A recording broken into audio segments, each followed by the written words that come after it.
Hey guys, what's up? It's Andy here, and today we're going to be looking at how to start a business with no money. So if you're out there and you're thinking about starting a business but you got no bucks, this is a good video to watch, and hope you guys enjoy. Make sure to like and subscribe.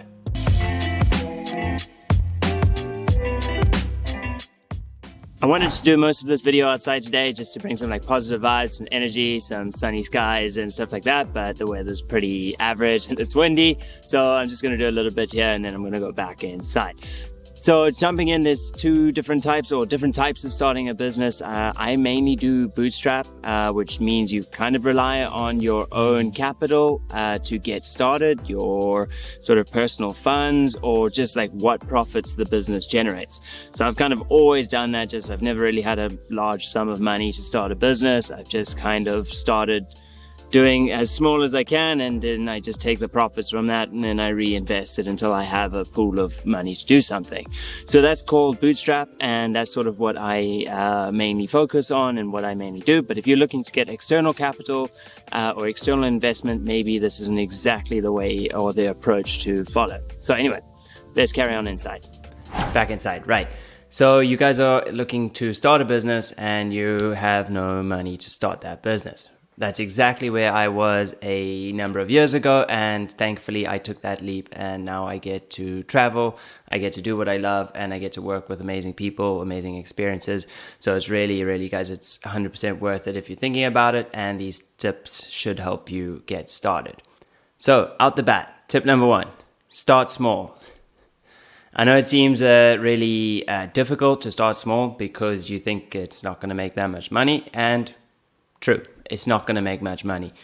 Right in the beginning, all of my businesses that I started or all of the hustles I did were always as small as I could afford. I mean, even if it was down to just flipping a concert ticket or buying and selling was an easy thing to do, because if I had $300, I could buy something and sell it on to someone else and maybe make $50 on that. And this is what I was doing as a student. This was what I was doing in high school.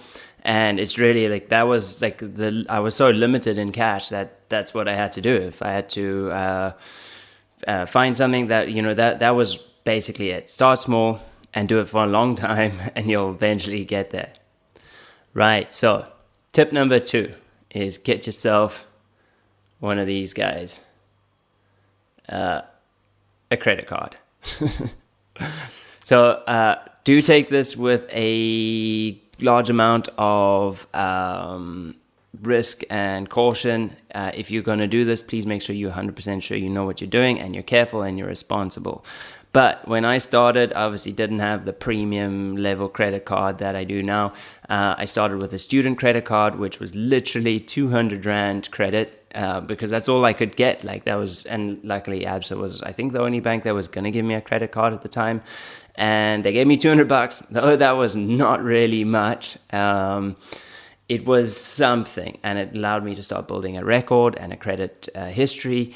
And even if it was just buying a subscription, topping it up, and eventually, over the years, they just go, okay, you're now eligible for a actual credit card. And also, if you guys are entrepreneurs, it's very difficult to get credit cards because you maybe don't have a steady, reliable income stream. So eventually they said, okay, you can get a credit card, and just over the years, they've just been increasing the limit, and I've basically been using it to buy something, sell it a little bit later, and rinse and repeat over and over and over again. It is extremely risky, but it has worked out well for me. I started off, I think my main kickoff was auctioning, where I was buying laptops and things like that, and just whatever I could get my hands on.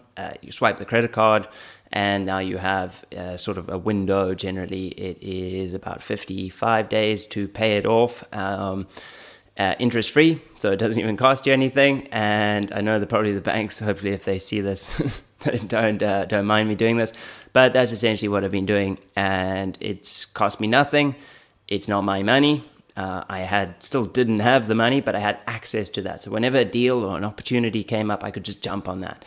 And that was one of the main things that a lot of the times I just had that opportunities became available once I had access to credit. So what you can do, from a young age or from wherever you are now, just start building a good, reliable credit history. I know it sounds like a little bit boring, but yeah, just it does help a lot, especially once you work with them for a long time and you're paying back on time and you're paying back on time. Eventually, you'll be able to jump in on these opportunities in a heartbeat. Just go, cool, credit card, you have a certain number of days to pay it back. And I don't recommend using it. I don't recommend using credit card for your day-to-day expenses, your shopping, your groceries, unless it's like really just to build your record. Anything like that. I've never used it for personal like toys or gifts or things like that. It's just purely I spot a hustle and I'm like, this is it. I'm going for it. Even in the businesses, I still use it from time to time. So that is my tip number 2. As I said, it's not advice or financial advice, just like that's how I've done it. And if you guys want to do it that way, I'm sure you can. It's worked very well for me, and I'm sure it could work well for you too.